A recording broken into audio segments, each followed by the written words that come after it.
मेरे प्रियो, आइए हम आज परमेश्वर के वचन से सुनेंगे।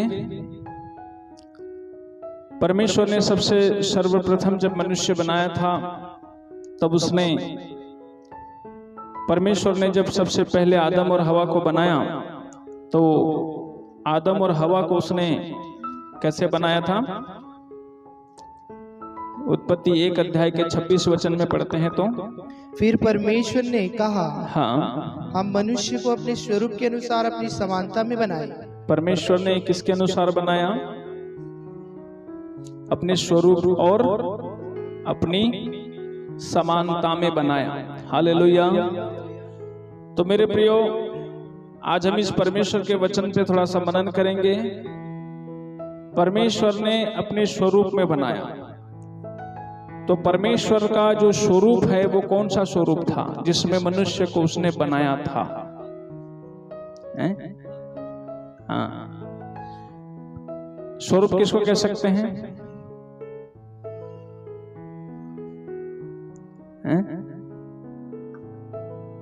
हालेलुया।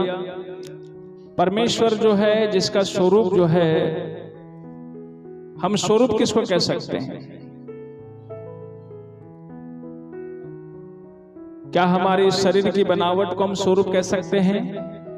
यदि हम ऐसा कहेंगे तो यहाँ पर कई प्रकार के शकल के लोग हैं।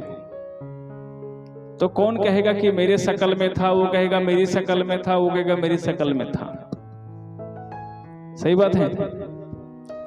तो परमेश्वर क्या ऐसा हमें बनाएगा कि वो किसी एक की शकल में जो अपने आप को रखता है वैसा बनाएगा, फिर दूसरे को दूसरे शक्ल में बनाएगा? हालेलुया। एक्चुअल में परमेश्वर ने जो अपने स्वरूप में मनुष्य को बनाया था वो था उस परमेश्वर का स्वभाव। क्या था वो स्वयं परमेश्वर का स्वभाव था जिसमें उसने मनुष्य को बनाया था। क्योंकि जहां स्वरूप है तो वहां फिर समानता भी है। हमेशा मित्र एक स्वभाव के लोग होते हैं। कौन होते हैं? दोस्ती यदि किसी से होती है हमारी तो वो एक स्वभाव के लोग होते हैं जिनसे हमारी मित्रता होती है। जैसे कि आमोस 3 के 3 में एक वचन पढ़ते हैं, देखिए उसमें क्या लिखा है।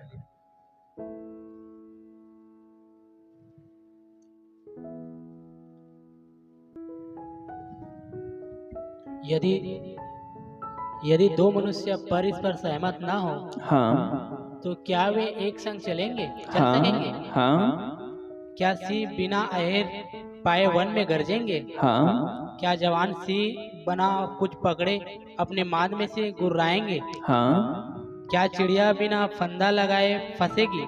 हाँ। क्या बिना कुछ फंसे फंदा भूमि पर उचकेगा? हालेलुया। यहाँ पे लिखा है कि जब तक परस्पर दो व्यक्ति एक बात पर क्या न हो जाए, सहमत न हो जाए, तब तक वो परस्पर चल नहीं सकते। हालेलुया। तो मेरे प्रियो, सर्वप्रथम जो आदम था वो परमेश्वर के स्वभाव में था, परमेश्वर के नेचर में था और परमेश्वर के स्वरूप में था।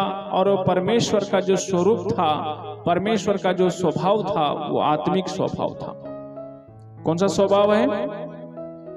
और अपने ही स्वभाव में, अपने ही आज नेचर में मनुष्य को उसने उत्पत्ति किया था।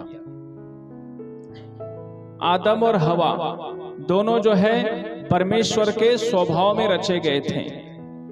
और जैसे परमेश्वर का स्वरूप था वैसे ही आदम का और हवा का भी स्वरूप था। और इस प्रकार से परमेश्वर ने आदम हवा को बनाया। तब उसने क्या किया? जब उनको पृथ्वी पे रखा और जो एक ही बात परमेश्वर ने आदम हवा से कही थी कि इस वाटिका में एक वृक्ष है भले वर बुरे के ज्ञान का, जिसके वृक्ष के फल को तू नहीं खाना, नहीं तो खाओगे तो अवश्य ही मर जाओगे। और उन्होंने वही काम किया जो नहीं करना चाहिए था, और उन्होंने जो है मेरे प्रियो उस फल को खा लिया जिस खाने की मना की गई थी। जैसे ही फल खाया तब उनको क्या हुआ, आप वहां पर एक वचन पढ़ लीजिए, उत्पत्ति 3:7 में पढ़िए। तब उन दोनों की आंखें खुल गई हाँ, और उनको मालूम हुआ कि वे नंगे हैं। हालेलुया। देखो, जब वो आत्मिक स्वभाव में थे तो उन्हें पता ही नहीं था वो नंगे हैं। जब वो फल खाए तब उन्हें पता चला कि वो नंगे हैं। पहले जब स्वभाव था उनका आत्मिक, तब क्या लिखा है उसके वचन पढ़िए, 25 में पढ़िए, 2:25 में। आदम और उसकी पत्नी दोनों नंगे थे पर लजाते ना थे। हाँ, पहले वो निर्वस्त्र थे, पहले उनके शरीर पर किसी प्रकार का कपड़ा नहीं था, परंतु उनके अंदर में एक दूसरे के प्रति लाज नहीं थी, क्योंकि वो बुद्धि और वो विवेक उनके अंदर में उस समय डेवलप नहीं था, एक्टिव नहीं थी, उस चीज को वो जानते भी नहीं थे, क्योंकि उनका स्वरूप कौन सा था? आत्मा का स्वरूप था। हालेलुया। लेकिन जैसे ही उन्होंने फल खाया तो सबसे पहला उनके बुद्धि और विवेक के अंदर ये बात पता चल गई उनको, और उन्हें इस बात का एहसास हो गया कि हमारे शरीर पे कपड़े नहीं हैं और हम निर्वस्त्र हैं। और वो इस प्रकार से मेरे पे जब उनके विवेक में ये बातें पता चली तो समझ लीजिए वहां पर जो स्वरूप था वो क्या हो गया? क्या हो गया? बदल गया। हालेलुया। कौन सा स्वरूप था? पहले आत्मिक स्वरूप था, और उसके बाद उनका कौन सा स्वरूप हो गया? शारीरिक हो गया। एक बड़ा परिवर्तन। अब बताइए, जिस परमेश्वर ने मनुष्य को जिस स्वरूप में रचना किया था, इसलिए उसने अपनी समानता में रखा था। समझ में आ रहा है? यदि हमारा आज कई घरों में देखिए पति पत्नी में भी नहीं बनता है, कई सारी स्थितियां पैदा हो जाती है जब एक साथ विचार नहीं मिलते हैं। जब एक साथ विचार नहीं मिलते हैं तो हम एक दूसरे से अलग ज्यादा रहना पसंद करते हैं। एक साथ विचार नहीं मिलते हैं तो हम एक दूसरे की दोस्ती पसंद, एक दूसरे के साथ बैर करना ज्यादा अच्छा लगता है, पर साथ रहना अच्छा नहीं लगता है। एक दूसरे से दूर अच्छा रहना अच्छा लगता है, पर साथ रहना अच्छा लगता है जब हमारे विचार नहीं मिलते। तो यहाँ पर देखिए, यहाँ पर जो सबसे बड़ा मिस्टेक हुआ मेरे प्रियो, कि जब परमेश्वर ने जिस स्वरूप में मनुष्य को बनाया था, वो स्वरूप जो था वो एक आत्मिक स्वरूप था। एक्चुअल में वो स्वभाव है, नेचर है वो। हालेलुया। वो स्वरूप मतलब वो एक स्वभाव है, एक इंसान का नेचर है जो परमेश्वर के स्वरूप में था। इसलिए परमेश्वर मालूम है क्या करता था? उनसे रोज मिलने आता था। क्या करता था परमेश्वर उनसे? क्योंकि वो परमेश्वर के स्वरूप में था, परमेश्वर के स्वभाव में था, इसलिए परमेश्वर उनसे मुलाकात करने के लिए स्वर्ग से उस वाटिका में आता था और उनसे रोज बातचीत करता था, उनके साथ वो फेलोशिप करता था, संगति करता था, और रोज परमेश्वर उनके साथ मिल मुला करके वो चले जाता था, क्योंकि वो एक ही समानता के थे। हालेलुया। परमेश्वर भी आत्मा में स्वरूप में है और मनुष्य भी आत्मिक स्वरूप में था। इसलिए परमेश्वर और मनुष्य दोनों एक दूसरे से मुलाकात रोज प्रतिदिन करते थे। बहुत अच्छी संगति होती थी, बहुत अच्छी फेलोशिप होती थी, बहुत अच्छे एक दूसरे के साथ में मेल मिलाप चलता था। लेकिन जैसे ही स्वरूप बदल गया, क्या बदल गया? मनुष्य का स्वरूप जैसे ही बदला तो सबसे पहला काम परमेश्वर ने क्या किया है? सबसे पहला काम परमेश्वर ने क्या किया? उसके 22 में पढ़िए, 3:22 में।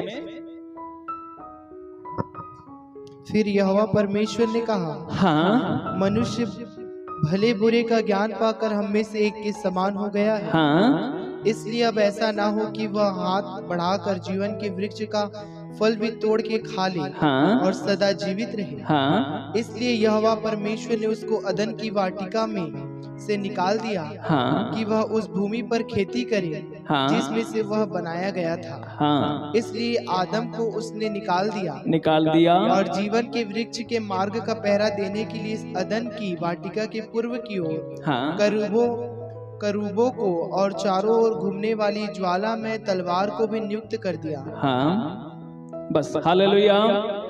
जैसा ही देखा कि परमेश्वर ने कि इस व्यक्ति का स्वरूप चेंज हो गया है, ये शारीरिक हो गया है, ये संसारिक हो गया है, तो सबसे पहले परमेश्वर ने क्या किया, उसको जो अपनी समानता के अधिकारों के अंडर में रखा था, जैसे स्वर्ग में परमेश्वर राजा है वैसे ही आदम को भी राजा के समान रखा था। जैसे परमेश्वर को स्वर्ग में कोई कमी नहीं है वैसे आदम को भी कोई कमी नहीं थी। जैसे स्वर्ग में सब परमेश्वर की आज्ञा का पालन करते हैं वैसे इस वाटिका में सभी पशु पक्षी और जितने भी जानवर थे वो सब आदम की बात मानते थे और सबका नाम आदम ने ही रखा था और इसलिए सब में श्रेष्ठ आदम था इस पृथ्वी पर में। तो परमेश्वर ने सबसे पहले जो है, जब तू मेरे स्वरूप में नहीं है तो अब मेरी समानता में भी नहीं हो सकता। हालेलुया।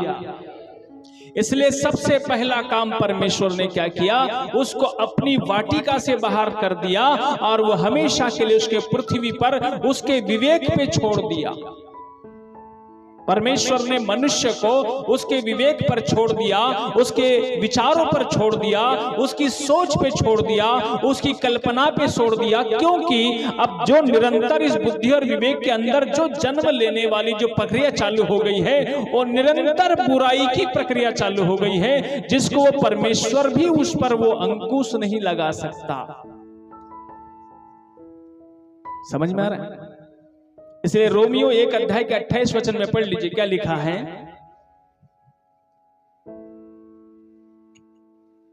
जब उन्होंने परमेश्वर को पहचानना ना चाहा, जब परमेश्वर की पहचान उनके जीवन से धूमिल हो गई तो परमेश्वर ने भी उन्हें उनके निकम्मे मन पर छोड़ दिया। किस पे छोड़ दिया? परमेश्वर ने निकम्मे मन पे छोड़ दिया। हालेलुया। परमेश्वर ने मनुष्य को उसके निकम्मे मन, जो मन किसी काम का नहीं है, जो सोच किसी विचार किसी प्रकार के काम की नहीं है, ऐसे वो लगता है मनुष्य को भले ही कि मेरे दिमाग बहुत तेज चलता है, मैं बहुत ज्यादा बुद्धिमान हो गया हूँ, मैं बहुत ज्यादा अच्छा सोच लेता हूँ, सभी चीजों में मेरे विचारों में जो भी आता है बहुत सही आता है और मैं बहुत अच्छा काम कर रहा हूँ, बहुत अच्छी वस्तुओं का मैं पालन कर रहा हूँ, बहुत बातें कर रहा हूँ, ऐसा मनुष्य को लगता है। लेकिन वो ईश्वर के दृष्टि में मनुष्य का विवेक जो है एक निकम्मा विवेक है। हालेलुया। इसलिए परमेश्वर ने मनुष्य को उसके मन पे छोड़ दिया और वो हमेशा हमेशा के लिए परमेश्वर से अलग हो गए। परमेश्वर अलग हो गया और मनुष्य अलग हो गया। हालेलुया। क्या हो गया? परमेश्वर और मनुष्य क्या क्या हो गए? अलग अलग हो गए। क्यों अलग हुए हैं? अलग क्यों हुए? स्वरूप बदलने के कारण एक स्वभाव में परिवर्तन आया, इसलिए क्योंकि उसका स्वभाव सांसारिक हो गया और उसका स्वभाव शारीरिक हो गया। परमेश्वर का स्वभाव आत्मिक है और आत्मिक स्वभाव वाला व्यक्ति या आत्मिक स्वभाव वाला परमेश्वर एक सांसारिक स्वभाव और शारीरिक स्वभाव वाले मनुष्य के साथ कैसे रह सकता है?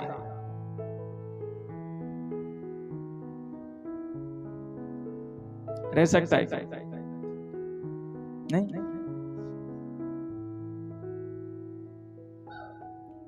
इसलिए अब क्या करने की आवश्यकता है?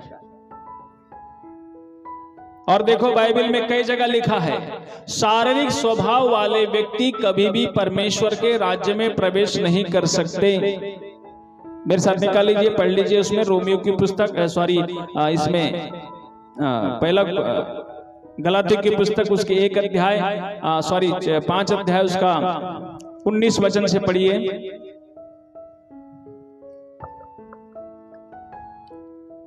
शरीर के काम तो प्रकट हैं, हाँ, अर्थात व्यभिचार, हाँ, गंदे काम, लूचपन, मूर्ति पूजा, होना, हाँ, बैर, झगड़ा, ईर्ष्या, क्रोध, विरोध, फूड विधर्म, डाह, मतवालापन, लीला क्रीड़ा और इनके जैसे और काम हैं। हाँ, इनके विषय में मैं तुमसे पहले से कह देता हूँ, हाँ, जैसे पहले कह भी चुका हूँ कि हाँ, ऐसे काम करने वाले परमेश्वर के राज्य के वारिस ना होंगे। ऐसे काम करने वाले परमेश्वर के राज्य के क्या नहीं होंगे?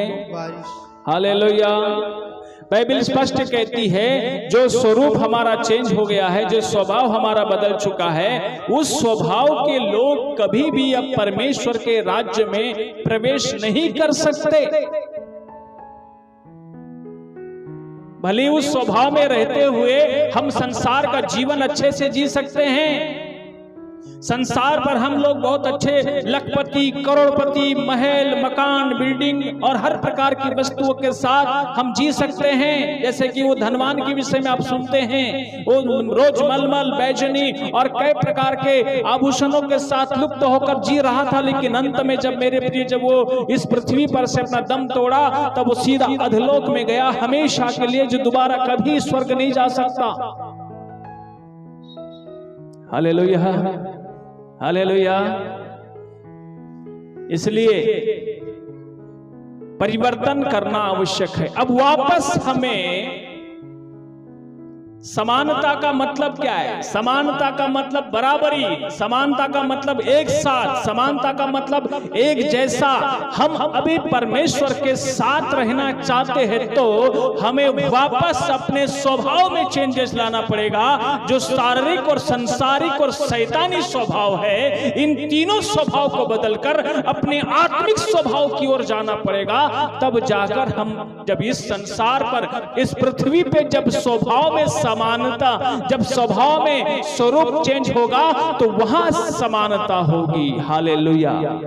और वो वाटिका फिर परमेश्वर की वाटिका आएगी, जहां फिर से ये मनुष्य रहेगा, फिर से ये आदम रहेगा, फिर से वो रहेगा। यशायाह की पुस्तक 3, 4, 5, 6, 7, 8, 9, 10 में आप पढ़ लेना घर के अंदर में, पूरा वर्णन उस नए स्वर्ग राज्य का बाइबल ने हमें पहले से बता के रखा है। ये वही वाटिका है जिस वाटिका को परमेश्वर ने सील कर दिया, जिसको बंद कर दिया, और जो वाटिका हमेशा हमेशा के लिए पैकअप होकर वो वापस चली गई है।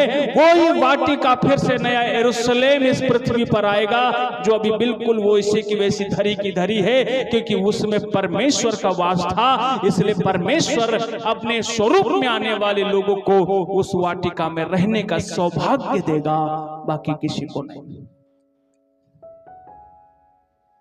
इसलिए संसार की बात और संसार का चीज, संसार का नाम, संसार की शोहरत और संसार के दुनिया कमाने के लिए जो चालाकी, जो चतुराई, जो बुद्धि, जो विवेक, जो ज्ञान लगाते हैं, कहीं ऐसा ना हो ये चतुराई हमें नरक की ओर न लेके चले जाए।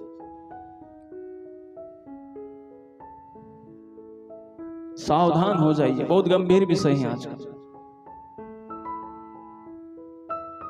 जिंदगी में कुछ मिले ना मिले, लेकिन एक चीज मिलना चाहिए। जैसे अय्यूब अपने विषय में कॉन्फिडेंसली बोलता है, दुनिया की हर चीज चलेगी, लेकिन एक बात के लिए उसको कॉन्फिडेंस था। 19 का 25, अय्यूब 19 का 25, पढ़िए क्या लिखा है। मुझे तो निश्चय है कि, मुझे तो निश्चय है कि मेरा छुड़ाने वाला जीवित है, हाँ, और वह अंत में पृथ्वी पर खड़ा होगा, अंत में पृथ्वी पर खड़ा होगा, और अपनी खाल के इस प्रकार नष्ट हो जाने के बाद भी हाँ, मैं शरीर में होकर परमेश्वर का दर्शन पाऊंगा। हालेलुया। मेरी ये सारी शरीर की एक एक चमड़ी उधेड़ दी जाएगी, पूरी नष्ट हो जाएगी, हड्डी का ढांचा बनकर ये मिट्टी में गल जाएगा, और लेकिन उसके बाद भी मुझे निश्चय है, मुझे कॉन्फिडेंस है, मुझे पूरा भरोसा है कि मैं एक दिन फिर से खड़ा हो जाऊंगा और मैं अपने परमेश्वर के साथ रहूंगा, उसका दर्शन देखूंगा, उसकी महिमा करूंगा, उसकी स्तुति करूंगा, उसके साथ मेरी संगति होगी। ऐसा परमेश्वर अपने वचन में, मेरे प्रिय अय्यूब को इतना कॉन्फिडेंस है। क्या बोलता है? परमेश्वर ने दिया, परमेश्वर ने लिया, परमेश्वर का नाम धन्य है। चीजें आई चली गई, आज स्वस्थ था, कल बीमार पड़ गया, फोड़े फुंसी सब प्रकार के रोगों से ग्रसित हो गया, लेकिन फिर भी उसके बाद भी, क्योंकि वो ऐसा कॉन्फिडेंस के साथ क्यों बोलता है? क्योंकि वो अपने आत्मिक जीवन को बरकरार रखा है।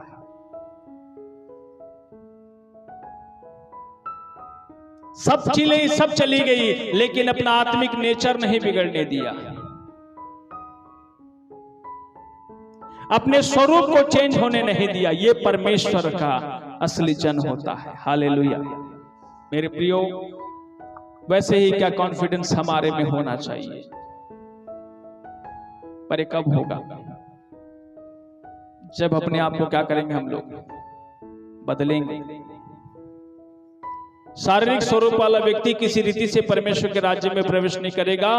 पहला कुरिन्थी की पुस्तक 6 अध्याय में भी इस बात को लिखा है, प्रकाशित वाक्य में लिखा है, हर जगह आपको मिलेगी मेरे प्रिय कि ऐसे लोग किसी भी रीति से परमेश्वर के राज्य में प्रवेश नहीं करेंगे, क्योंकि जो स्वरूप बदल चुका है वो स्वरूप वापस हमें उस प्रभु के स्वरूप में आने की आवश्यकता है।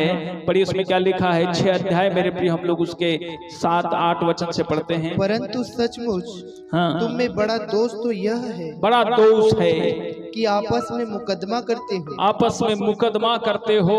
अन्याय क्यों नहीं सहते? अन्याय क्यों नहीं सह लेते? आत्मिक लोग अन्याय को भी सहते हैं। किसको सहते हैं? यदि किसी ने गलत किया तो भी सहना है।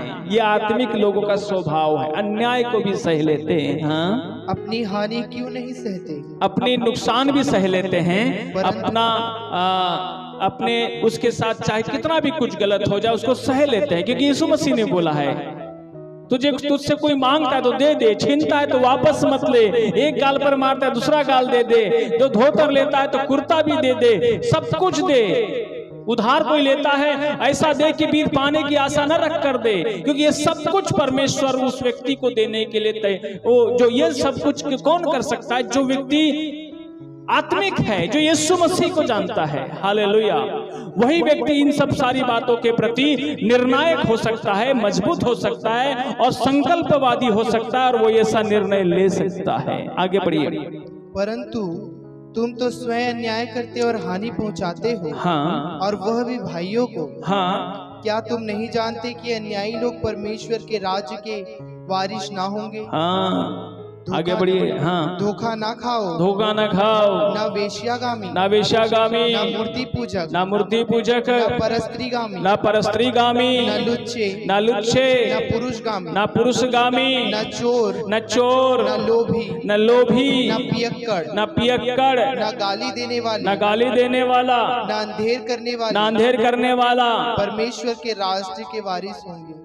ये सब में से कोई व्यक्ति परमेश्वर के राज्य का वारिस नहीं होगा, क्योंकि ये सब शारीरिक स्वभाव के लक्षण है। हालेलुया।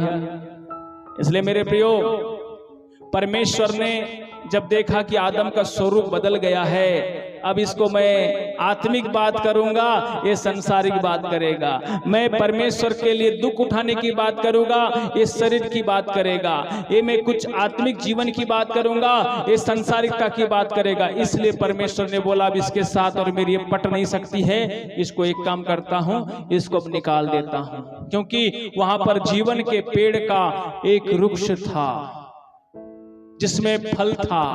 उस फल को यदि गलती से भी खा लेता आदम, तो मेरे प्रियो, मनुष्य जाति की उत्पत्ति जो होती वो कभी खत्म नहीं होती, कभी आदमी नहीं मरता, एक पापी आदमी सदा जीवित रहता, और वो परमेश्वर के लिए बड़ा हेडेक हो जाता, क्योंकि उसे वो मार भी नहीं सकता था।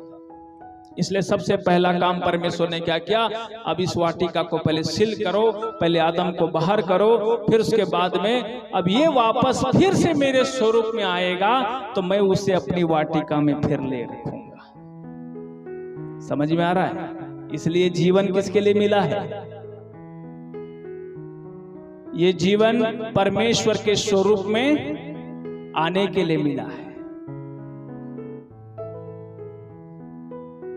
जिसे बदलने के लिए हमें चाहे कुछ भी कीमत क्यों न चुकानी पड़ जाए, चुका दो। इस स्वरूप को बदलने के लिए चाहे कितनी भी हानि क्यों ना उठानी पड़ जाए, उठा लो। चाहे कितना भी नुकसान क्यों ना सहना पड़े, सह लो। कितना भी छोड़ना पड़े तो छोड़ दो, पर स्वरूप आना चाहिए। समझ में आ रहा है? हम अपने घर में कभी कुछ छोटा सा कार्यक्रम भी करते हैं तो निमंत्रण ऐसे लोगों को देते हैं जिनके साथ हमारी पटती है। उल्टे सीधे लोगों को नहीं बुला के झगड़ा नहीं मचाते, सही है। जब इंसान होकर जब वैसे सोच रख सकते हैं तो स्वर्ग का परमेश्वर इतना बड़ा सुंदर स्वर्ग का वाटिका ऐसे देगा क्या? ऐसे देगा क्या? थोड़ा सोचिए, हैं?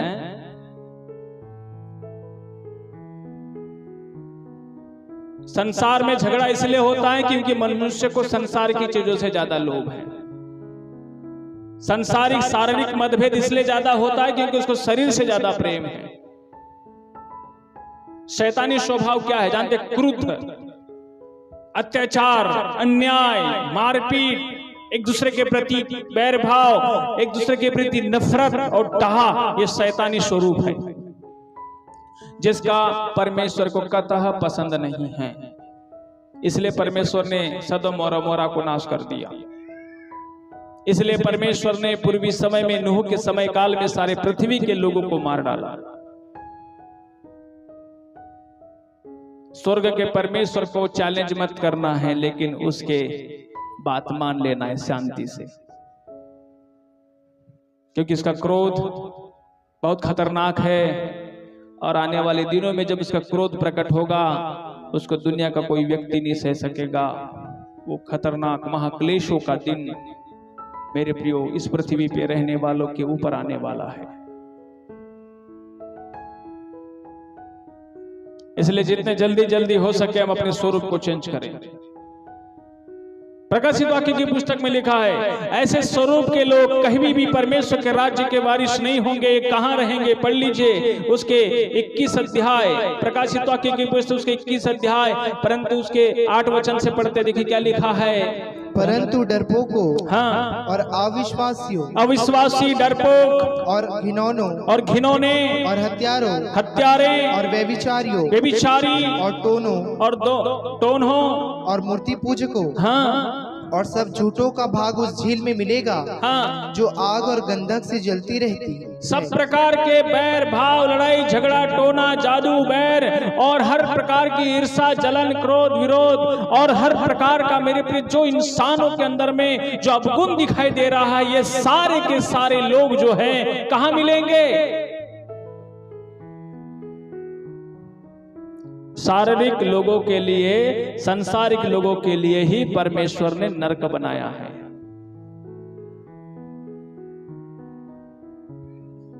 आत्मिक लोगों के लिए ही परमेश्वर ने स्वर्ग बनाया है।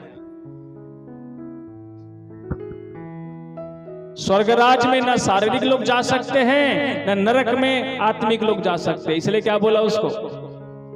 धनवान को क्या बोला? तुम्हारे और हमारे बीच एक भारी गड्ढा है जो इधर से ना उधर जा सकता है, ना उधर से वो इधर आ सकता है। इसलिए इस पृथ्वी पे रहते हुए अपने नेचर को चेंज करना है। हालेलुया। जिसमें परमेश्वर ने मनुष्य को बनाया, उत्पत्ति की, वापस उसमें जाना है, चाहे इसके लिए कुछ भी कीमत क्यों ना चुकानी पड़े। चाचा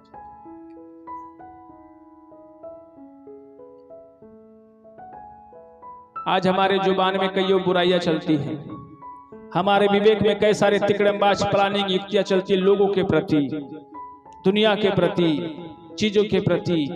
ये सब परमेश्वर के दृष्टि में सही नहीं है।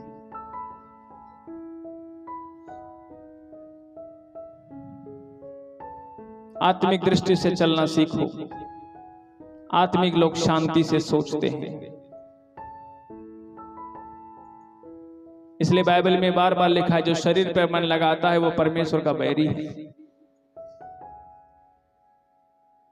जो संसार पे मन लगा के रखा है वो परमेश्वर से बैर रखता है।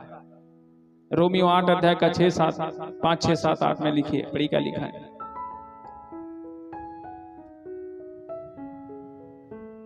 क्योंकि शारीरिक व्यक्ति शरीर की बातों पर मन लगाते हैं, हाँ, परंतु आध्यात्मिक आत्मा की बातों पर मन लगाते हैं। क्या करते हैं? शारीरिक व्यक्ति किस मन लगाता है? शरीर की बातों पे मन लगाता है, पर आध्यात्मिक कहां मन लगाता है? आत्मा की बातों पे मन लगाता है। मैं देखता हूं कलीसिया में बहुत कम लोग होते हैं जो परमेश्वर से आत्मिक बातों में ज्यादा मन लगता है उनका। जब भी कोई प्रार्थना हम ऑर्गेनाइज करते थे उसमें गिने चुने कुछ ही लोग आते हैं, क्योंकि वो आत्मिक बातों पे मन लगाने वाले बहुत थोड़े लोग हैं। इसलिए प्रभु ने क्या कहा मालूम है, जानते हैं आप? चुना तो बहुत को है, बुलाया तो बहुत को, लेकिन वहां जाने वाले कितने हैं? थोड़े से। कई लोग घर में रह के टाइम पास कर डालेंगे, लेकिन परमेश्वर की आराधना में, परमेश्वर की प्रार्थना में, उसके समय में, उसको समय देने में उनको तकलीफ, मैंने उनको अंदर हृदय में लगता ही नहीं है कि मुझे देना चाहिए, क्योंकि स्वरूप चेंज है। इसलिए कई बार लोग बोलते भी हैं मेरा मन नहीं लगता। हालेलुया। वो स्पष्ट रूप से बोल भी देते कि मेरा मन नहीं लगता। मन क्यों नहीं लगता, उस पर चिंता करो। अभी तो मेरे को बोलकर या किसी व्यक्ति को बोलकर अपने आप को अपने शाबाशी दिला दी, लेकिन उस दिन ऐसा बोलने वाला व्यक्ति को शाबाशी नहीं मिलेगा, नरक की धधकती हुई आग की छील मिलेगी। आज हम कई बार अपने आप को कमजोर समझकर पीछे होने के लिए ज्यादा सोचते हैं, वो भी सब कलीसिया में, प्रार्थना में, दुआओं में, सब चीजों में। मैं बताता हूँ, अधिकतर लोग जो चर्च नहीं आते, कई लोगों से पूछता तो क्यों नहीं आए, तो बोलते संडे को ही काम था। मैं संडेज को बीमार पड़ जाता हूं, मैं संडेज को मेरे पास सब समय आ जाता है। संडेज को घूमने जाना है, संडेज को खाना है, संडेज को पीना है, संडे के ही दिन सब है, उसको बाकी दिन नहीं दिखते हैं। और रिश्तेदारों को भी संडे को ही बुलाता है, कुछ प्रोग्राम होगा तो संडे के ही दिन। जो परमेश्वर का दिन को आपने दुनिया के लिए खोल दिया, तो परमेश्वर ऐसे लोगों के लिए क्या अपना स्वर्ग खोलेगा क्या? आध्यात्मिक आत्मा की बातों पे मन लगाता है। यदि हम प्रभु में विश्वासी हैं तो हमारे जीवन में सबसे पहला दिन जो है, प्रभु को देने वाली जो बात है, आपको दिन में 24 घंटे याद रहना चाहिए। एक हफ्ते में एक दिन आता है जहां मुझे परमेश्वर के भवन में जाना है और जहां मुझे आराधना करना है, जहां मुझे परमेश्वर का वचन सुनना है जो मुझे तैयार करता है, जहां मुझे अपनी उपस्थिति देनी है। वो दिन आपको दिन में 24 घंटे याद रहना चाहिए, सातों पहर याद रहना चाहिए, सातों दिन याद रहना चाहिए। हम सब दिन में इसी दिन को कैसे भूल जाते हैं?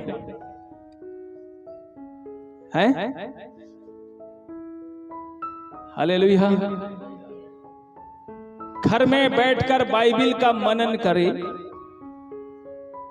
मोबाइल का मनन तो खूब करते हैं? मोबाइल में आने वाले इतने सारे ऑप्शन को लोग सीख जाता है, लेकिन बाइबिल पढ़ना नहीं सीख पाता है। टीवी का हर चैनल को उलट पलट कर करके देख देख के आदमी को आदत हो गई है, लेकिन उसको ये नहीं मालूम है कि कौन सी बाइबिल की पुस्तक कहां पर है, क्योंकि बाइबिल कभी पलट के देखा ही नहीं बेचारा, तो कहां से पता चलेगा उसको? ये सबसे बड़ी समस्या। हम सब कुछ जानकारी संसार की और शरीर की लेके रखे हैं, लेकिन आत्मा की जानकारी जहां हमें जाना है उसके प्रति यदि हम कमजोर हैं मेरे प्रियो, तो हमारी सबसे बड़ी चूक है। ये बाइबिल कहती है, देखो ये सब करके हम किसी और को नहीं, खुद को धोखा देते हैं। याकूब 1:22 में क्या लिखा है? जो वचन पर चलता है और जो सुनता है, पढ़ी क्या लिखा है? परंतु वचन पर चलने वाले बनो, हाँ, और केवल सुनने वाले ही नहीं जो अपने आप को धोखा देते हैं। ये केवल हम अपने आप को धोखा दे रहे हैं, किसी और को नहीं दे रहे हैं। हालेलुया। इसलिए तो बोला ना, मैं भले और बुरे का ज्ञान का फल का बीज हमारे अंश में, हमारे दिमाग और हमारे विवेक में चल गया है ना, वो इतना दिमाग चलता है, उसका इतना दिमाग चलता है कि परमेश्वर के साथ भी चीटिंग करने की सोचता है। वो परमेश्वर की प्रार्थना, दुआ, संगति के साथ भी चिट करने के लिए वो आगे पीछे नहीं सोचता है। पर वो धोखा किसको दे रहा है? धोखा किसको दे रहा है? हाँ, ये चीज ध्यान रखिए मेरे प्रियो, हम किसी और को नहीं ठग रहे हैं, हम किसी और को नहीं ठग रहे हैं, हम चर्च को नहीं ठग रहे हैं, हम कलीसिया को नहीं ठग रहे हैं, हम पास्टर को नहीं ठग रहे हैं, हम अपने आप को ठग रहे हैं, हम खुद को स्वयं को ठग रहे हैं। ये बात तो हमें उस दिन पता चलेगी जिस दिन सच में प्रभु यीशु का आगमन हो जाएगा। पड़ोसी चला जाएगा और वो छूट जाएगा, पति चला गया, पत्नी छूट जाएगी, मेरे भी भाई चला गया, बहन छूट जाएगी, माँ छुड़ा गया, बाप छूट जाएगा, ये दो जन काम कर रहे थे, एक चला जाएगा, दूसरा छूट जाएगा। अरे ये कहाँ गायब हो गया? दूसरे दिन से टीवी में चालू हो जाएगा, महाक्लेश काल की सारी शुरुआत होना चालू हो गई है। वन वर्ल्ड ऑर्डर पास हो जाएगा, एक वन में गवर्नमेंट बन जाएगी, एक राष्ट्रपति पूरी दुनिया का बनेगा और वो शासन चालू करेगा। और वो पूरे टीवी में सबसे पहले दिन क्या होगा, महाक्लेश काल का पहला दिन में उसका जो भाषण आएगा, मालूम है क्या बोलेगा? शांति शांति शांति, ऐसा बोलेगा, बड़े प्यार से बोलेगा। लोग पागल हो जाएंगे, ये कौन व्यक्ति है, जैसे हिम्मत दे रहा है, इतनी सांत्वना भरी बात बोल रहा है, किसी को नहीं पता चलेगा ये कौन है। वही एंटी क्राइस्ट और मसीहा का विरोधी है, जो बाद में अपना असली रूप दिखाएगा। फिर उसके बाद उसकी हरकत चालू हो जाएगी। पूरी दुनिया के लोग जितने बच जाएंगे, उन सब के ऊपर में लेन देन के लिए हर के सबसे पहला काम चिप लगाना चालू होगा। सबके माथे पे, सबके हाथों पे, सबके एक गांव से चालू हो जाएगा, कोई गली नहीं बचेगी। वन वर्ल्ड ऑर्डर मतलब पूरी दुनिया की सेना उसकी सेना होगी, पूरी दुनिया की सरकार उसकी सरकार होगी, सारा हर गवर्नमेंट कर्मचारी उसका कर्मचारी होगा। किसी का भी हो, चाहे इंडिया, पाकिस्तान, दुनिया का कोई भी देश क्यों ना हो, उन सब देश की सेना एक होगी। उन दिनों में पूरे देश की करेंसी एक होगी, उन दिनों में पूरे देश का शासन एक होगा, उन दिनों में पूरे देश का कानून एक होगा, पूरे वर्ल्ड ऑर्डर पास हो जाएगा, वन रिलीजन्स होगा और एक ही सब कुछ होगा। उसमें आपका मंत्री, नेता, पार्षद कोई काम नहीं आएगा। हालेलुया। इसलिए जिन लोगों ने अपने स्वरूप को चेंज नहीं कर रहे हैं, सावधान। बड़ा दुख होता है कि आज भी मसीह लोग बड़ा हाथ लंबा लंबा के लड़ाई करते हैं। हालेलुया। कैसे? उनको मजा आ रहा है, चबर चबर मुंह चलता है चक्कू के जैसे, अच्छा लग रहा है। सावधान। कभी कभी गाली देने में मजा आ रहा है, आजकल सब चल रहा है। सावधान, चेंज करो, स्वभाव बदलो।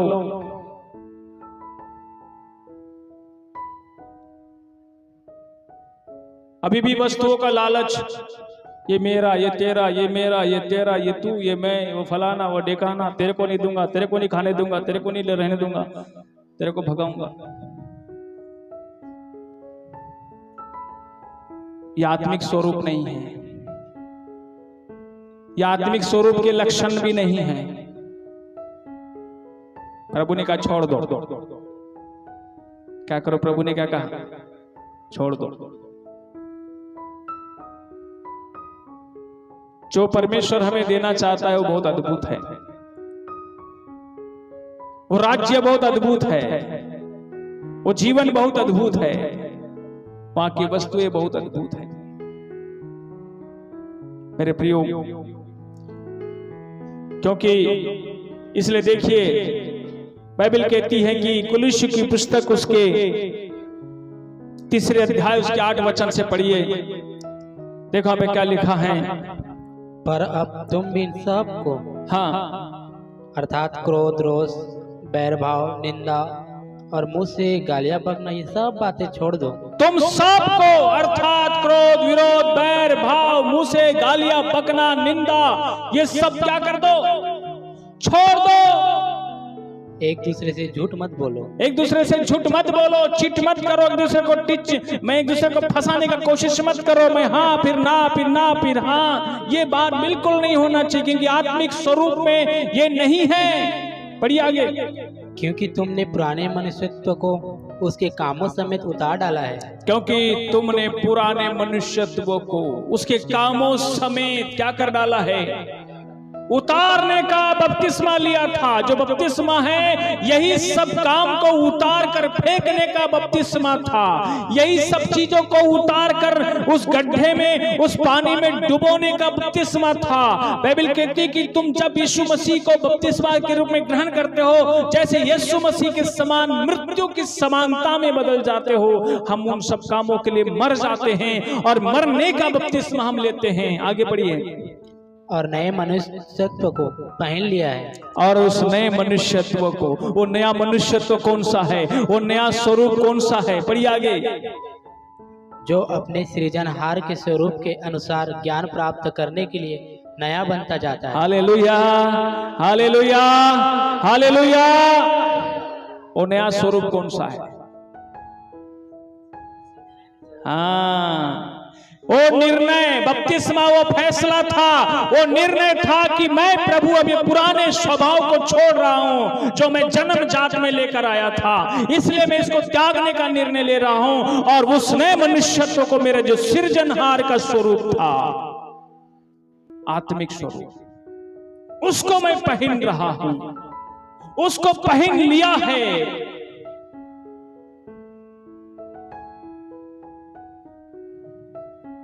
यीशु मसीह क्या बोला जानते हैं आप? मत्ती 7:21-22 में क्या लिखा है? चिन्ह चमत्कार, चंगाई और भविष्यवाणी से स्वभाव नहीं बदलेगा। पढ़िए क्या लिखा है? जो मुझसे हे प्रभु कहता है, हाँ, उनमें से हर एक स्वर्ग के राज में प्रवेश न करेगा। हर एक नहीं कर पाएगा, परंतु वही जो मेरे स्वर्गीय पिता की इच्छा पर चलता है। मेरे स्वर्गीय पिता की इच्छा पर जो चलता है। हालेलुया। मेरे स्वर्गीय पिता की इच्छा क्या है? कि वो मेरे जैसा बने। आगे बढ़िए।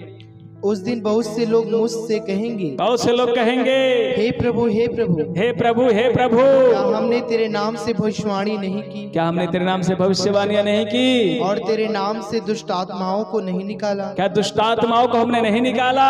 और तेरे नाम से बहुत से आश्चर्य कर्म नहीं किए? क्या बहुत सारे आश्चर्य कर्म और चिन्ह चमत्कार नहीं किए? तब मैं उनसे खुलकर कह दूंगा, मैंने तुमको कभी नहीं जाना, कभी नहीं जाना।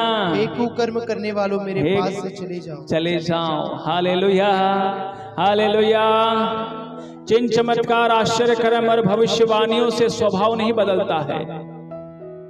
ध्यान रख लेना कि किसी भी कोने में भी कोई भी फालतू बात नहीं चलना चाहिए। इसके लिए विशेष ध्यान रखें, हमें अपने खुद का रखना चाहिए। ये कोई मेरे लिए आप ध्यान रखोगे तो आपके लिए मैं ध्यान रख सकता।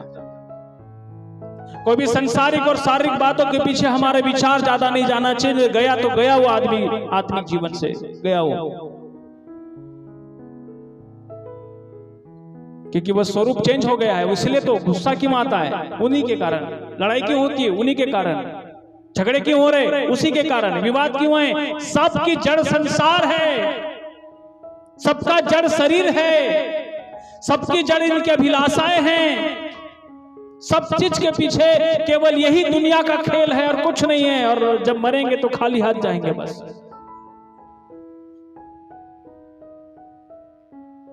मरेंगे तो बस खाली हाथ जाएंगे, ये भी हमें मालूम है, लेकिन लड़ाई जरूरी है।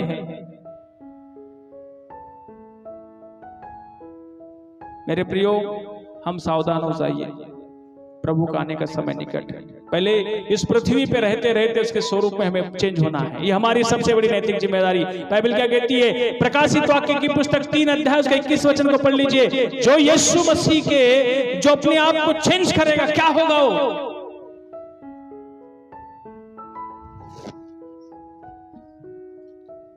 जो जय पाए, जो जय पाए, मैं उसे अपने साथ अपने सिंहासन पर बैठाऊंगा। जो जय पाए, मैं उसको अपने साथ अपने सिंहासन पर बैठाऊंगा। Hallelujah, hallelujah. यीशु मसीह कहां बैठाएगा? अपने साथ। समझ में आ रहा है? जब इधर पृथ्वी में हम उसके स्वरूप में चले गए, उधर उसके समानता में बदल जाएंगे। इधर उसके साथ हम लोग अपने स्वभाव को चेंज कर डाले, उधर स्वर्ग में सीधा प्रभु के साथ सिंहासन पर बैठेंगे। ऐसा नहीं है कि हम नीचे वो ऊपर, नहीं नहीं नहीं। जो जय पाएगा, इसलिए प्रकाशित वाक्य की पुस्तक में 7 कलीसिया को परमेश्वर जो सातों बातें बोलता है, देखो उसके पीछे एक एक गिफ्ट है, बहुत अच्छा सुंदर गिफ्ट है, उसको मैं आपको सामने में बताना चाहता हूं। पहली कलीसिया को प्रभु यीशु मसीह क्या बोलता है, 2:7 में पढ़िए। सबसे पहला, यदि जो जय पाएगा उसको क्या मिलेगा? हाँ, जिसके कान हो वह सुन ले, जिसके कान है सुन ले कि आत्मा कलीसियाओं से क्या कहता है। परमेश्वर की आत्मा कलीसियाओं से क्या बोलती है? जो जय पाए, जो जय पाएगा मैं उसे उस जीवन के पेड़ में से जो परमेश्वर के स्वर्गलोक में है फल खाने को दूंगा। हालेलुया। वो जीवन का पेड़ अब कहाँ चला गया है? वो स्वर्गलोक में है। वो स्वर्गलोक में जो जय पाएगा उसको मैं उस स्वर्गलोक से वो पेड़ का वो फल खाने को दूंगा, जो हमेशा के लिए सदा काल के लिए जीवित रहेगा और स्वर्ग राज का नागरिक बन जाएगा। हालेलुया। ये पहली जय। दूसरी जय में देखिए 2:11 में पढ़िए क्या लिखा है? जिसके कान हो वह सुन ले, दूसरे जिसके कान हो सुन ले कि आत्मा कलीसियाओं से क्या कहता है। आत्मा कलीसिया से क्या कहता है? जो जय पाए उसको हाँ, दूसरी मृत्यु से हानि ना पहुंचेगी। जो जय पाएगा उसको नरक, दूसरी मृत्यु कौन सी है? नरक, उसे हानि नहीं होगी, उसका एक अंश भी वहां नहीं जाएगा, उसका एक उंगली का सिरा भी नहीं जाएगा, उसके सिर के बाल को भी वहां पे टच होने का भी मौका नहीं मिलेगा, जो जय पाएगा। मेरे प्रियो, तीसरे में पढ़िए 2:17 में पढ़िए क्या लिखा है? जिसके कान हो वह सुन ले कि हाँ, आत्मा कलीसियाओं से क्या कहता है। जिसके कान हो वो सुन ले कि आत्मा कलीसियाओं से क्या कहता है। जो जय पाए, जो जय पाए उसको मैं गुप्त मन्ना में से दूंगा। हाँ, उसको मैं गुप्त मन्ना में से दूंगा। हाँ, और उसे एक श्वेत पत्थर भी दूंगा। हालेलुया। ये सब कुछ अभी क्या है? गुप्त है, छुपा हुआ है। जो स्वर्ग राज में प्रवेश करेगा, जो जय पाएगा, उसे गुप्त मन्ना में से परमेश्वर खिलाएगा, उसको एक श्वेत पत्थर देगा। आगे बढ़िए। और उस पत्थर पर एक नाम लिखा हुआ होगा, हाँ, जिसे उसके पाने वाले के सिवाय और कोई ना जानेगा। उस पत्थर पे एक नाम लिखा होगा जो उसको राज करने वाला राजकुमार बना देगा। मेरे प्रियो, अब उसके 3:5 में पढ़िए। जो जय पाए, जो जय पाए उसे इसी प्रकार श्वेत वस्त्र पहनाया जाएगा। उसे इसी प्रकार श्वेत वस्त्र पहनाया जाएगा। नोट कर लीजिए कलीसिया, आप लोगों को क्या क्या अच्छा मिलेगा। यदि आप अच्छे विश्वासी है, आप ऐसी बातों को नोट करेंगे, और आपको मतलब नहीं रखते तो आप कोई मतलब नहीं रखते। जो मतलब नहीं रखता उसे कोई मतलब नहीं है, ना अपने जीवन से मतलब है, ना अपने आत्मा से मतलब है। जो अच्छा विश्वासी है, ये बात आपको नहीं कभी कोई कहीं सुनने नहीं मिलेगा। समझ में आ रहा है? जो जय पाए उसको मैं, हाँ पढ़िए उसको पूरा वचन। जो जय पाए, हाँ, उसे इसी प्रकार श्वेत वस्त्र पहनाया जाएगा। जो जय पाएगा उसको उसी प्रकार श्वेत वस्त्र पहनाया जाएगा। और मैं उसका नाम जीवन की पुस्तक में से किसी रीति से ना काटूंगा। हालेलुया। उसका नाम जीवन की पुस्तक में से किसी भी रीति से मैं ना काटूंगा, कभी भी नहीं काटूंगा। पर उसका नाम अपने पिता और उसके स्वर्गदूतों के सामने मान लूंगा। और उसका नाम अपने पिता और उन स्वर्गदूतों के सामने मैं क्या कर लूंगा? मान लूंगा। ये कौन बोल रहा है? यीशु मसीह बोल रहा है। हालेलुया। ये प्रभु बोल रहा है, यूहन्ना के द्वारा यीशु मसीह बात कर रहा है और बोलता है। देखो यहाँ यीशु मसीह ने हीलिंग, फीलिंग, चमत्कार, आश्चर्य कर्म, भविष्यवाणी का कोई बात नहीं कर रहा है। जो जय पाए, बार बार बोलता है जो जय पाए, बार बार बोलता है जो जय पाए। ये जय किसकी है? ये शरीर की जय है, ये संसार की जय है, ये शैतान पर की जय है। ये तीनों नेचर है, शारीरिक नेचर है, संसार नेचर है, शैतान भी एक नेचर है। ये तीनों स्वभाव है, शारीरिक स्वभाव है, संसारिक स्वभाव है और शैतानी भी स्वभाव है। समझ में आ रहा ना? हीरो एक है पर एक्टिंग बहुत करता है। हालेलुया। उसमें सब प्रकार के गुण फिट है। समझ में आ रहा ना? उसमें शारीरिक स्वभाव भी है, संसारिक स्वभाव भी है, शैतानी स्वभाव भी है। ये तीनों को अपने अंदर में ही वो मार के वो चौथा स्वरूप वापस लाएगा। परमेश्वर। जो जय पाएगा मतलब क्या है? ये तीनों को मारेगा। शारीरिक स्वभाव क्या है? घूमना फिरना, खाना पीना है। शारीरिक स्वभाव देखना आंखों से, कानों से सुनना, ऑब्जर्वेशन, बॉडी का ऑब्जर्वेशन। हाँ, ये मेरी माँ है, मेरे भाई, मेरी बहन, मेरी माता, मेरे पिता, ये है मेरे, बस बाकी कोई नहीं। शारीरिक नेचर, फिजिकल अटैचमेंट। यीशु मसीह बोला, जो मेरे पिता का वचन सुनते मानते वही मेरी माँ, मेरी बाप, मेरे भाई, मेरी बहन, सब वही है। क्यों? क्योंकि हम इस फिजिकल नेचर में इतने जुड़ जाते हैं ना, इतने ज्यादा हम लोग अटैच हो जाते हैं। शारीरिक स्वभाव ही है, तब हम किसी को बख्शते भी नहीं, किसी को देखते भी नहीं, किसी को भी निपटाने की सोचते हैं। फिर हम नहीं सोचते कि वो कौन है, मैं किसको क्या बोल रहा हूं। उठपटांग हमारा जीवन चालू जाता है। संसारिक स्वभाव, संसारिकता, चीजें, वस्तुएं, दुनियादारी है। संसारिक स्वभाव, भांति भांति के नए नए कपड़े, आभूषण, अच्छी अच्छी जगह घूमना, पिकनिक मनाना, यहाँ जाना वहां जाना, खाना पीना, घूमना फिरना, मौज मस्ती, ये सब संसार। सब आ जाए मेरे पास, सबके साथ में रहूं, सब में मैं अच्छा लगे, प्रार्थना के लिए मन नहीं लगेगा, घूमने फिरने में मन लगता है। ये संसारिक स्वभाव स्वरूप है। ये शैतानी, गुस्सा, क्रोध, बैरभाव, वस्तु के लिए लड़ाई झगड़ा करना, नमक हरामी, किसी ने भलाई किया उसके साथ वो बुरा करना, गाली के बदले गाली देना, लड़ाई के बदले लड़ाई करना, झगड़े के बदले झगड़ा करना। जो बदला लेने वाली, जो बदला लेने वाला जो स्वभाव है, वो शैतानी स्वभाव, ये शैतानी नेचर, ये सब स्वभाव है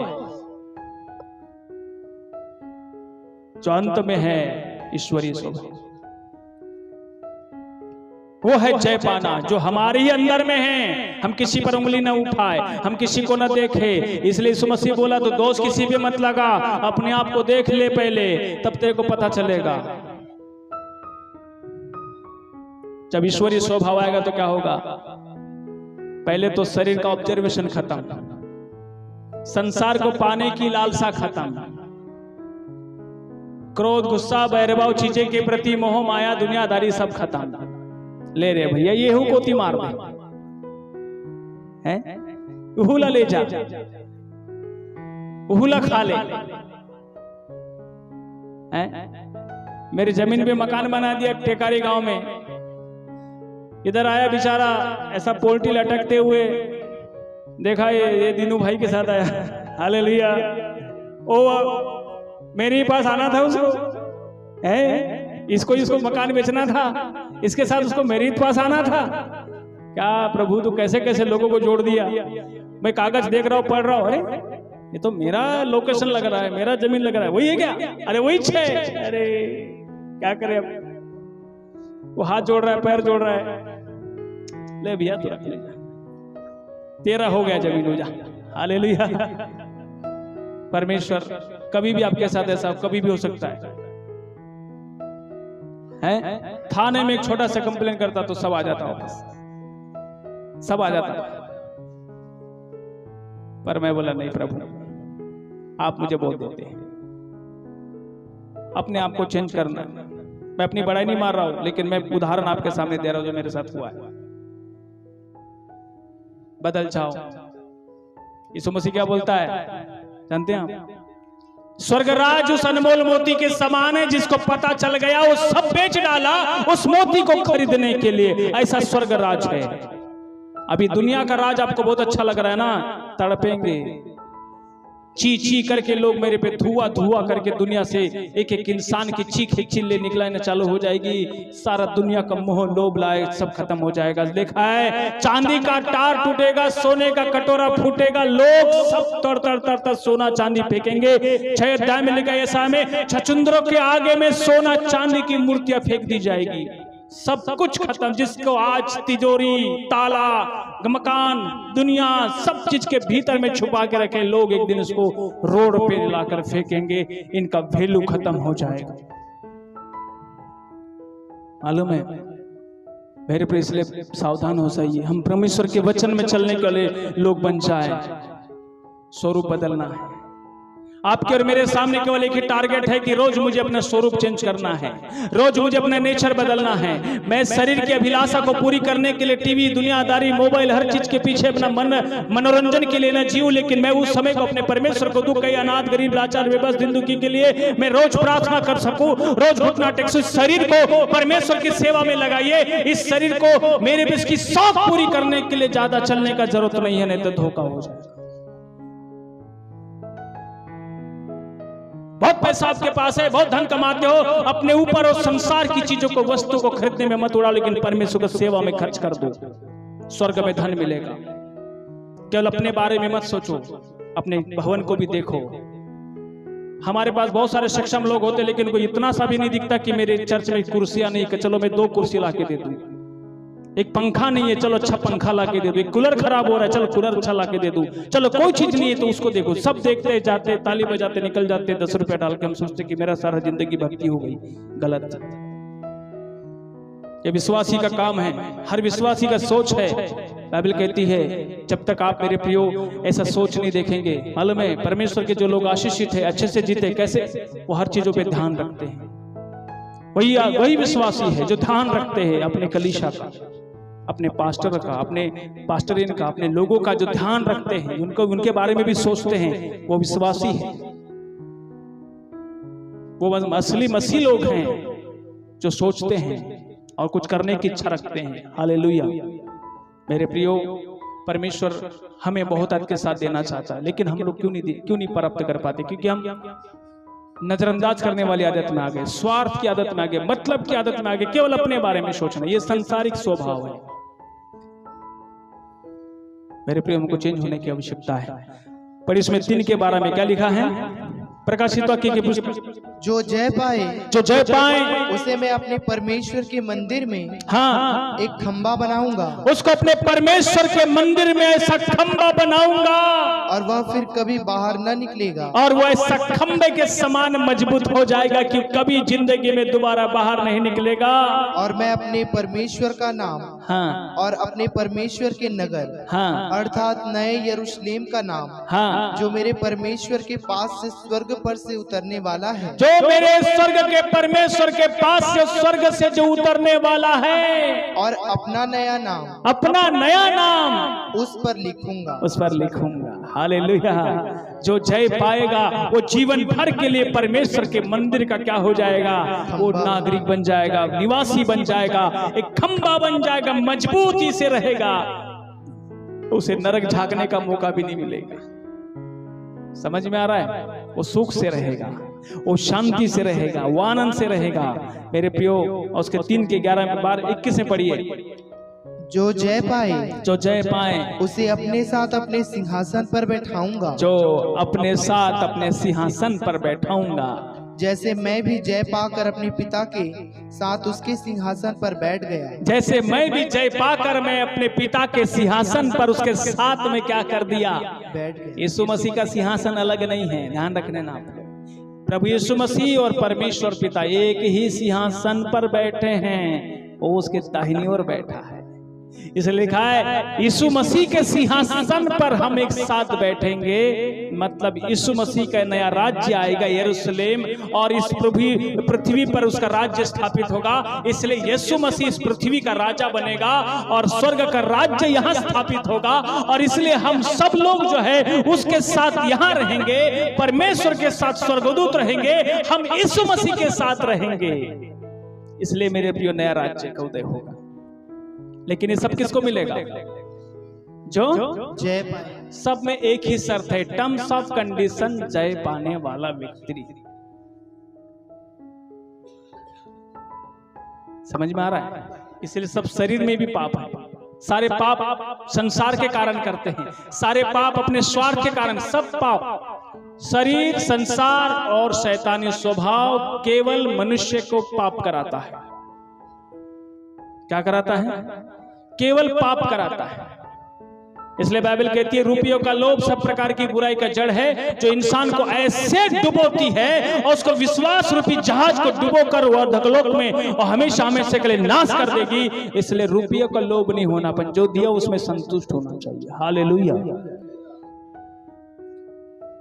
क्योंकि मेरे प्रियो सेटिस्फैक्शन हमारे लाइफ में होना जरूरी है मेरे प्रिय, इसलिए जय पाने की जरूरत है। इसलिए बाइबल कहती है मेरे प्रिय वचन पढ़ी इफिसी की पुस्तक उसके 4 अध्याय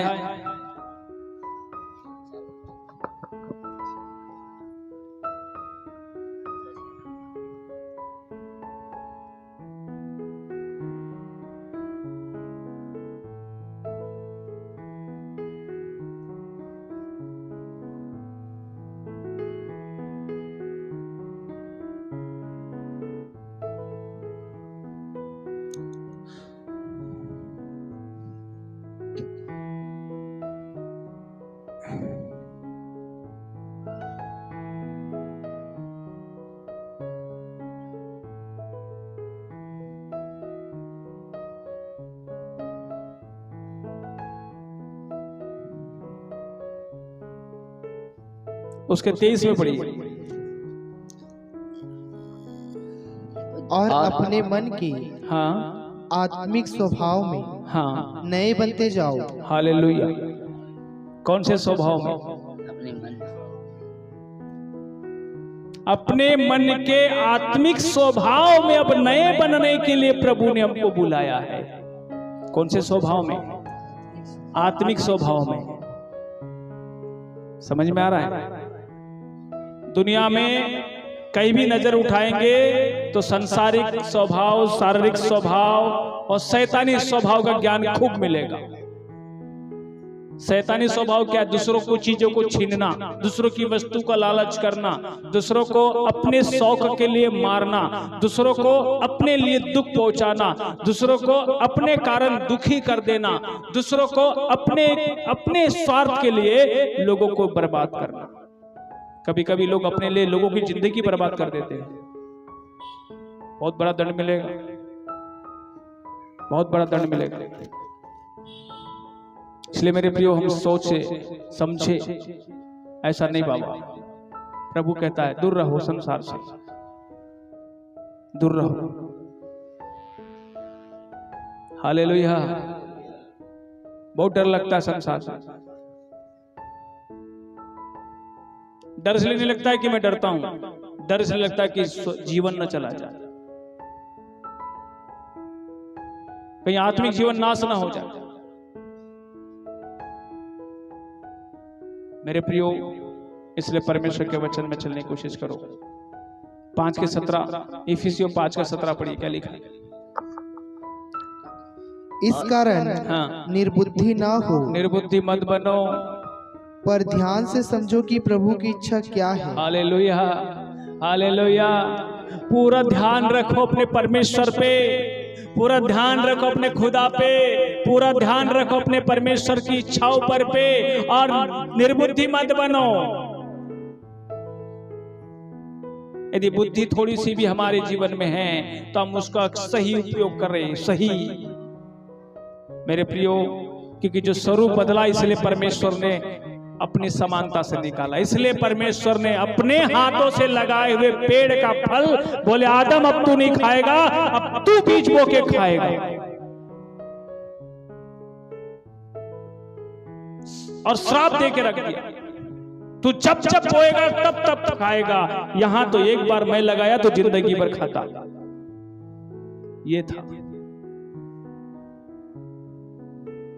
यहाँ तो एक बार जो चीज बनाई हो तेरे लिए परमानेंटली बनाई है, लेकिन तू अब जब भी कुछ चाहेगा तुझे मेहनत करना पड़ेगा, खून पसीने की रोटी खाना पड़ेगा, क्योंकि तेरा स्वरूप चेंज हो गया और मेरा स्वरूप अलग है, तेरा स्वरूप अलग है। दोनों एक दूसरे से मेल ही नहीं खा सकते, तो फिर एक साथ रहने और एक साथ संगति की बात ही नहीं है। यीशु मसीह क्यों आया मेरे प्रियो? यीशु मसीह परमेश्वर का प्रतिरूप बनकर आया। यीशु मसीह स्वयं परमेश्वर का प्रतिरूप बनकर आया और आपके और मेरे बीच में डेरा किया, और उसने अपने पिता का स्वभाव हमको बताया। इसलिए यीशु मसीह ने क्या किया? हर वो चीज बता के गई। इसलिए क्या किया मालूम है? उसने अपने मारने वालों की को भी आपके और मेरे सामने माफ करके गया, आपके सामने और मेरे सामने उसने अपने सताने वाले को लिए भी प्रार्थना करके गया। वो आपके मेरे सामने में भी उसकी जितनी चीजें वस्तुएं छीन ली गई थी, उन सब चीजों को भी उसने ना पाने की आशा रखकर ये शिक्षा देके यीशु मसीह गया। वो पूरा स्वर्ग जाने वाली लाइफ जी के गया है जो हमको भी जीना की जरूरत है। समझ में आ रहा है? इसलिए एक विश्वासी भाई बहन को प्रतिदिन कम से कम 10 मिनट से लेकर आधा घंटा केवल यीशु मसीह को उसको वचन से स्टडी करना चाहिए कि मेरा प्रभु कैसा था,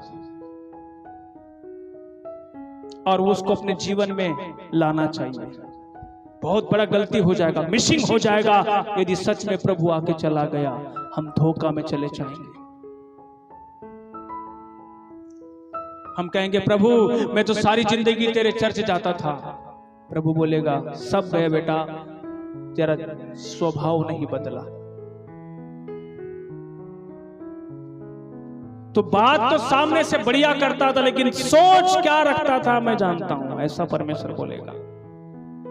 इसलिए तुम्हारा मन निष्कपट हो, निश्चल हो, निश्चयता होना चाहिए। जो बोलते हैं वो करना चाहिए, जो है वही दिखना चाहिए। यही सब हमारा जीवन में। इसलिए मैंने पहले भी प्रचार किया था, आत्मिक स्वरूप कैसा, आत्मिक जीवन में क्या है, स्वीकारता है, एक्सेप्टेशन है। शारीरिक जीवन में क्या चॉइस है। आदमी खोजता है, ये पसंद है, ये पसंद नहीं है, ये अच्छा है, ये सही है, ये गलत है। ये शारीरिक स्वभाव का गुण है। आत्मिक स्वभाव में ऐसा है, जो भी दिया है वो खुदा ने दिया है, आत्मिक यदि है उसे एक्सेप्ट करेगा।